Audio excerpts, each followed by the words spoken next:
Hi, I'm Megan and welcome to my kitchen. In today's What's for Dinner video, I'll be sharing with you what meals we had this past week. Our dinners were easy to make, budget friendly, and delicious. I've also got a bonus dessert to share with you in this video. It is a pumpkin chocolate chip cookie recipe. These are so incredibly delicious. You will want to make these. So if you're looking for some weeknight meal ideas, or if you want to make a yummy pumpkin fall recipe to get this season kicked off, just keep watching.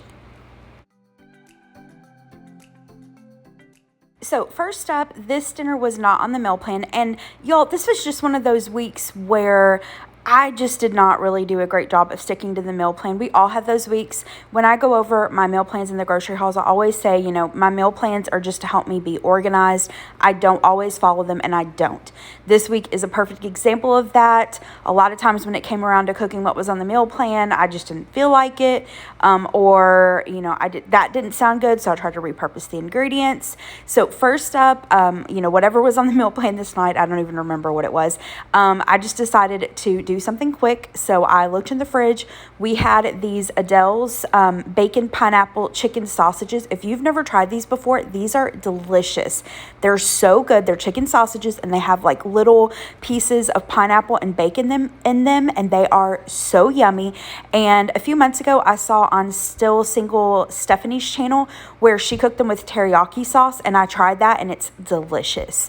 So we are just going to cook those up in the air fryer. I have these leftover hot dog buns, and then for the macaroni and cheese, I got this Private Selection Gouda at Kroger. This Private Selection is a newer line of their macaroni and cheeses, and they have all different kinds of flavors. So we got this, and we actually enjoyed it. I'm just going to cook that up according to the package instructions, and here are the plates. Gary's is on the left, mine is on the right. Now with these sausages, I think they're flavorful enough. I just like to slice them up, and I don't eat them with bread or anything. Gary likes them on hot dog buns with ketchup, mustard, and relish. Then we've got some of that Gouda macaroni and cheese, and like I said, we really enjoyed that. And then the salad is just one of the chopped kale, cabbage salad kits that you can get at the grocery store, and that was our dinner this night. Super quick and easy, but it was tasty. For dinner the next night, we had my mom and dad and my two youngest siblings over for a Sunday family dinner. I made the viral TikTok baked Alfredo spaghetti. I made this once for Gary and I a few months back, and I knew as soon as I made it that I wanted to make it for my family because they love spaghetti and they love Alfredo, especially homemade Alfredo.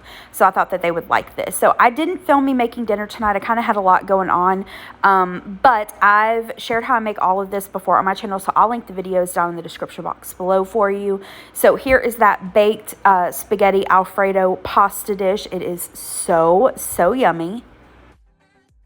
And then in these two little bowls here, I have some extra spaghetti sauce and extra Caesar dressing. I just sat this out in case anyone wanted to dip their breadsticks in it or add it to their salad or pasta.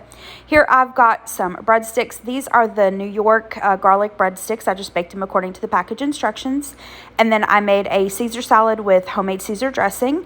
And then here is just some random things I've got. I wasn't sure if everybody would want some of the Caesar salad, so I just chopped up some regular lettuce. And then I set out these little Parmesan crisps. I thought that might be good in the Caesar salad. And in case someone didn't want the Caesar salad, I set out these Ken's dressings. This is the Italian vinaigrette and the Parmesan and peppercorn. And then I had like a half a baguette that really needed to be used up, so I made homemade croutons. And then I just did some fresh veggies. One, I know, especially my little brother likes to snack on fresh veggies. And two, I thought, if somebody didn't want the Caesar salad, or even if they did, they could add the veggies to their salad. So here is my plate. I just had a little bit of the pasta, a breadstick, and then the Caesar salad. And then for dessert, I made my grandma's sweet potato pie. I will be sharing how I made this in an upcoming video, so keep an eye out for that if you'd like to see how I made it. And this was a delicious dinner. For dinner the next night, I'm going to make what I call Greek chicken. I'm going to start out, though, by making one of the side dishes. The recipe will be linked down below, of course. This was a new-to-me recipe. It is an Israeli couscous salad with lemon and arugula. So here are the ingredients that I'm going to use to start it out. I've got some Israeli or pearl couscous, some salt and pepper, and I also decided to cook the couscous in some chicken bouillon powder, with the water to boil that. And then for the vinaigrette, It's really simple. We're going to combine some olive oil, lemon zest and juice, honey, and then salt and pepper. So in this bowl here, I have the couscous, and I just cooked it according to the package instructions in, like I said, some water and chicken bouillon powder. I did rinse it, and I'm going to pop it into this bowl and then pour some of the vinaigrette over the couscous. Now, I have the recipe for the salad, but I used the full amount of the dressing because I wanted to toss like the arugula and everything with it as well. So I just set that to the side and allowed it to cool for, I don't know, like maybe 10 minutes or so, and we're going to finish up the salad. So to do that, we're going to add some baby arugula, then some crumbled feta cheese. Next, I'm going to add some diced cucumbers, and I think if I remember correctly, I pretty much stuck to the recipe as far as the ingredients in this. You could add whatever you like. You could add bell peppers, you could add tomatoes. I think Kalamata olives would be good in this, some red onion, whatever you prefer. Next, I'm going to add in some freshly ground pepper as well as some salt. I'm then going to add in just that little bit of additional dressing, give that a good mix, and then that's it. Give this a taste, and you can adjust the seasonings to your taste. Maybe it needs a little more lemon, a little more salt or pepper, but that's pretty much it. You can eat this right away. You can pop it in the fridge and allow the arugula to wilt just a little bit, but I'm just going to leave it out at room temperature until we are ready for it for the rest of dinner. Next, I'm going to make a quick yogurt sauce for the chicken and the potatoes we're going to make. I'm just taking some Greek yogurt, and this is plain non-fat. I'm going to add it to a bowl, and then pretty simple little sauce here. I'm going to add in some dried dill. If you have fresh dill, of course, you could use fresh, as well as some lemon zest and lemon juice.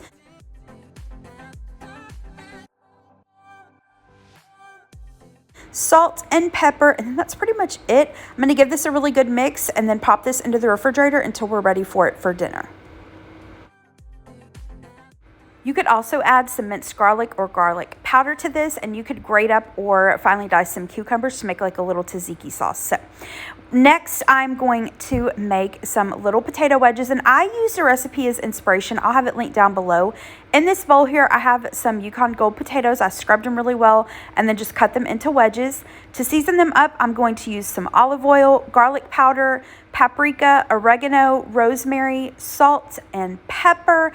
I'm going to give that a toss, and then once the potatoes are done, we're going to toss them with some dried dill and lemon zest. So in this bowl are the potatoes that I seasoned up. I laid them out on a baking sheet that I lined with some aluminum foil, sprayed it with some cooking spray, and I baked these at 450 degrees for about 20 minutes or so. Gave them a flip and cooked them another 20 minutes until they were fork tender and a little bit brown and crispy. Then I tossed the potatoes with some of that lemon zest, and I decided last minute to skip the dried dill. And the first time I made these, I was hesitant to do the lemon zest. I was just kind of like, yeah, I don't know about that, but it's delicious. It's really good. So I really recommend you doing that. I don't know how to explain it, but it gives it just like kind of like almost a little sweetness, which is weird because lemon zest and, lemons are pretty tart, but it's really good. So I recommend you give it a try. So for the chicken, just keeping it super, super simple. I've got some chicken tenders I need to use up. I'm going to rub both sides of the chicken tenders with some olive oil and then season it to taste with some Cavenders and some of the Badia Complete. And I decided to cook the chicken in the air fryer. I know I already had the oven, cooking, but the potatoes were cooking at 450 degrees, and I didn't want to cook the chicken that hot. So I popped these into the air fryer and cooked them at 360 degrees for about maybe 6 or 7 minutes or so. Gave them a flip, cooked them another 6 or 7 minutes. You just want to cook it until the chicken is at least 165 degrees internal temperature. And here are the plates. So maybe a little beige in color, a little bit, but it was yummy nonetheless. We've got some of the chicken, the yogurt sauce, those potato wedges, and that salad, and everything was so good. For dinner the next night, I tried another new recipe for honey bacon club sandwiches. Of course, the recipe will be linked down in the description box below for you. So to start out, we need some bacon for our bacon club. I have this boar's head maple bacon I got on markdown at a really great price. As you can see, it was marked down from like $9. Got it at Kroger. I'm just going to bake that up in the oven until it is crispy to my liking. Next, we're going to make this sauce for the club. And when I saw this sauce, I knew that I wanted to make this recipe because when I make club sandwiches, I like to use honey mustard like McAllister's does. And when I make BLTs, I like to add a little bit of barbecue sauce to that along with the mayonnaise. So this sounded like the perfect combination. And it's kind of similar to a Chick-fil-A sauce. Here are the ingredients that we're going to use for that. We've got mayonnaise, honey, yellow mustard, barbecue sauce of your choice, some salt and pepper, and lemon juice. And I'm just going to mix all of that up and pop it into the refrigerator until I'm ready for it for dinner. Now, to assemble these sandwiches, really you can do it in whatever order you want. I've got some of this Dave's Killer Bread white done right. Just toasted it up in the toaster. And then I'm going to add some of that sauce. And you want to be kind of generous with this sauce. And as Jeff Morrow says, crust to crust is a must. So next we're going to add some sliced Munster cheese. I liked that this recipe called for Munster cheese. I really haven't used Munster cheese a lot. I used it once like in a recipe a couple weeks or so ago. So I'm liking it. I'm trying to find more uses for it. Once I've got the cheese, I'm going to add some lettuce. And all the lettuce I had on hand was some of this bag salad kit. So I'm just going to pull out some of the bigger pieces of lettuce. I'm going to add some sliced tomato. And then I always like to season my tomato with a little bit of salt. Next, I'm going to add some honey ham and then some pre-cooked bacon. Once I've added that, we're going to add some turkey, and then that's pretty much it. We're going to put the other slice of bread on top of that, kind of squish it down a little bit, and then this is a pretty hefty sandwich, so I like to take some of these little skewers, put it on two of the corners, cut it in half, and as you can see, look at all those yummy, yummy layers. So I am going to serve this up for myself. Gary ate later than I did. He was at the gym this night. So I just did half of the club sandwich, and it was, like I said, it was substantial. It was filling. And then I just did side salads, just loaded them up with whatever I could find in the fridge. Gary had the same thing when he came home for dinner this night, and this was delicious. That club sandwich, just doing the little twists, like that sauce and then the Munster cheese. I love doing little twists on, you know, like club sandwich is something I make all the time. It can be, you can find new flavors, new types of cheeses, new meats, different ingredients. So I recommend, you know, if you're looking for a good club sandwich recipe, I recommend you give this a try. So this next night, Gary had a business dinner meeting, and then after that, he went to the gym. So before he left for his meeting, I ran up to Taco Bell. I have heard that they're new, they're not new, but I guess they brought them back. I don't really know. They're chicken tacos. I've heard a lot of people rave about them, and so I wanted to try them. So I got the 2 count of that, and it comes with their spicy ranch, and then the Mexican pizza and a side order of nachos. So the Mexican pizza, obviously, you know, if you like Taco Bell's Mexican pizza, it was delicious. And I love the chips and nacho cheese sauce. The rolled tacos, personally, I don't really see what all the fuss is about them. I mean, I thought they were okay. Maybe it's just my store, but they were really hard, not crunchy hard, but like hard, and kind of dry. I personally prefer like the frozen taquitos. But I mean, they weren't bad. Maybe if they're fresh, they're better. I don't know. But I just ate half the Mexican pizza, because I got full, and then Gary ate the other half of the Mexican pizza after he got home from the gym as a little late night snack. And that was my dinner this night. So for dinner the next night, we were going to have cod piccata, but I don't know, it just didn't sound good and I didn't feel like making it. So I just did some air fryer cod. I had some cod that I got at Kroger, I don't know, a month or so ago. I had it in the freezer. I allowed it to thaw in the refrigerator. I'm going to spritz it with some olive oil, and I just kept the seasoning really simple. I just did some salt and pepper, garlic powder, and paprika. I cooked it in the air fryer, I want to say at 380 degrees for maybe about 7 to 8 minutes, and then it was done. So just cook it until it's done to your liking. Mashed potatoes, for some reason, just sounded really good to me, and I had some Yukon Gold potatoes I needed to use up, so I just washed them really well, scrubbed them, peeled them, cut them into chunks, and cooked them in some salted water until they were fork tender. Drained them. I added them back to the hot pot and allowed it to sit on the stove. The stove was turned off for a couple minutes just to let some of the water kind of get out of the potatoes. And then you can, you know, mash up your potatoes however which way you want, add whatever you want to it. Today I decided to add a couple tablespoons of butter, a couple tablespoons of some whipped cream cheese. I added some garlic powder, pepper, and salt, and then I happen to have some whipping cream on hand, so I'm going to add that. And then you can mash these, use a ricer, whatever you want. I like to use a hand mixer. I know some people say, don't do that, it makes it gummy. I mean, it can if you beat it to death, but I don't happen to have that problem. I know I've seen Ina Garten use a mixer, so hey, if it's good enough for Miss Ina, it's good enough for me. But just do whatever method you prefer. Once I've got them to the texture I want, I'm going to give it a taste, do a final adjustment, and then that's it. They're ready to go. For the other side, I've got some broccolini, or you might see it as baby broccoli. I am just going to keep it simple as far as seasonings go. I've got some olive oil, garlic powder, and some of the Kinder's Buttery Steakhouse seasoning.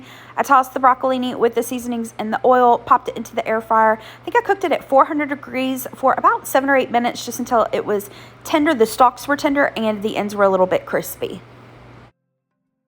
Finally, I decided to whip up a quick tartar sauce. And I don't follow a recipe for this, and pretty much every time I make it a little bit differently, just depending on what I'm feeling that day. But here's what I did tonight. I just took some mayonnaise, added some relish, a little lemon juice, some salt and pepper. That was it. You could add capers, you could add dill, you can add garlic, you can add different flavorings, hot sauce, whatever you want. Here are the plates. So we've got some of the cod. I did add a lemon wedge on top that we could squeeze over the fish.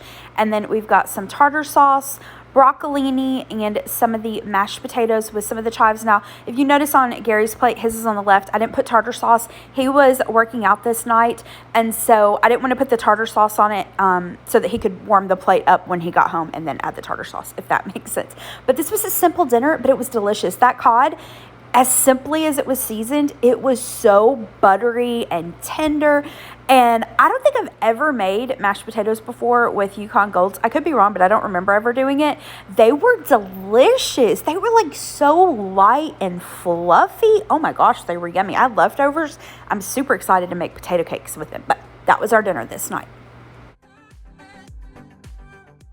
For the last dinner in this week's video, I'm doing a Copycat Great White Pizza. This is for a Mellow mushroom. It's basically just a white pizza.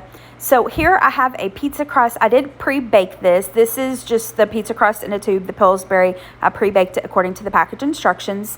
And then in this little pot here, I have some olive oil mixed with this Land O'Lakes garlic and herb butter. I have this garlic and herb butter on hand, and I was just going to add some olive oil and garlic, but I thought, hey, let me add a little bit of this butter to use it up. So brush that over the entire pizza crust. Next, I'm going to add some ricotta. Now, I didn't follow a recipe for this. I just went by the description on Mellow Mushroom's website. They said they use a seasoned ricotta. I don't know what that means, so I just added some salt and pepper. I'm going to dollop that on top and then spread that out. Next, I'm going to add some shredded mozzarella cheese, and then Mellow Mushroom's website said they also use shredded provolone. I was feeling lazy and didn't want to bring out the cheese grater. I had this sliced provolone cheese, so I just cut it into little thin strips and called it a day. I'm going to spread that out over the pizza. Then I'm adding some crumbled feta cheese. I'm adding some sliced Roma tomatoes and some sun-dried tomatoes, and I'm just arranging those on top of the pizza. Now, Mellow Mushroom, this is, kind of how they serve it. Of course, you're in your kitchen. You could add whatever you want to this. I think mushrooms would be especially delicious on this, maybe artichokes or some spinach, but it was delicious the way that it was. So I'm going to pop this back into the oven and finish baking it. I think it was at like 10 more minutes at 450 degrees. Once I pulled it out of the oven, I did allow it to rest for about 5 minutes before I cut it up to serve it. And I did look up a few recipes on Pinterest for white pizza, and I saw some of them topped it with like balsamic glaze. Some added arugula and chopped basil. So I did end up adding the chopped basil right before we ate it. And what I did when I served it up, which here are the plates, what I did was I took, for Gary, just a slice of the pizza just as is. I didn't add anything to it. And then I took a second slice of pizza and added the arugula and the balsamic glaze for him. For me, I got 2 pieces of the pizza, did the arugula and balsamic glaze, and on the other piece, I did some of the Mike's Hot Honey. And then we've just got some salad, and for Gary's plate, for the day before this, we had done a late lunch date. at Chili's, and I had some of the honey chipotle crispers left over, so I just warmed those up for him. And this pizza was so yummy. Gary loved the balsamic and the arugula on the pizza, and I liked it too, but the hot honey on this pizza was delicious. It was so good. So if you make this white pizza, or even any kind of pizza really, try some of that Mike's hot honey on it. I first saw Taylor Elmore do it. I mean, I've seen other people do it, but she was the first person I saw at it, and I've added it to a few of my pizzas, and it is delicious. So good.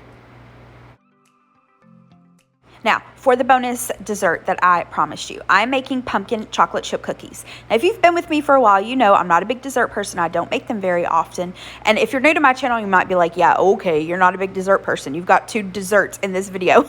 But I promise you, it is exceedingly rare. I really made this sweet potato pie because I was filming it for a video and I wanted to make it for our Sunday dinner. And these cookies I wanted to make because it was the first day of fall. I wanted to share it with you. And also, I was making these cookies to give to someone. Now, these cookies, I got this recipe years ago and I love them. They honestly, other than my oatmeal raisin cookies, they're probably my favorite cookies. They are so easy to put together. It's just one bowl. You don't have to worry about creaming butter and sugar together.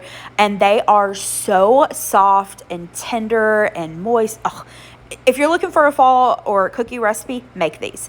So I've got the oven preheating to 375 degrees in this bowl here, and I am having the recipe, by the way.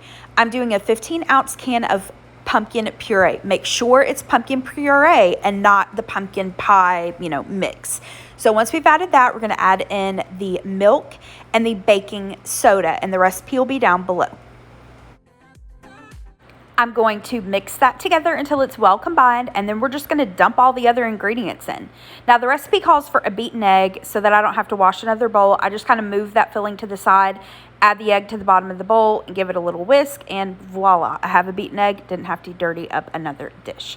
Once I've beaten up that egg, I'm going to add in some oil. Now, the lady who gave me this recipe absolutely insisted that I use Crisco oil. And I used to do that for the first few years that I made these cookies. Now, sorry, Miss Tammy, if you're watching, but I just use regular vegetable oil or canola oil, whatever I've got on hand. But that's our little secret, like I said, unless Miss Tammy's watching, and then I'm sorry. Once I've added the oil, I'm going to add in just some plain white sugar, followed by ground cinnamon, then vanilla.